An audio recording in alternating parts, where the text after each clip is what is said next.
Hello guys, what's up? So, nandito na naman tayo para sa short trivia for today sa ating short kaalaman.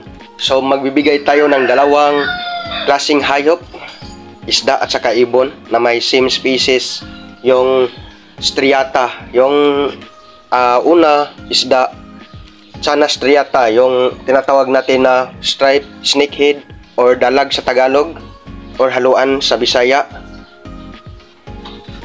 At minsan tinatawag ding mudfish.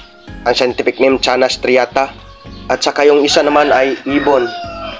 So dito naman sa ibon, yung tinatawag natin na kurukutok, yung tinatawag natin na zebra dove with scientific name, Geopilia striata. So saan nga ba nanggaling ang kanilang species na striata, term na striata? So ito yun guys. The Latin specific epithet striata means stripe.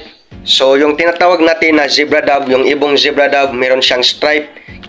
Kaya tinatawag siya na Geopilia striata. Yung striata nag-refer sa kanyang stripe patterns. At saka yung Channa striata or yung tinatawag natin na dalag, yung isdang snakehead, striped snakehead. So meron siyang stripe. At hanggang dito na lang guys.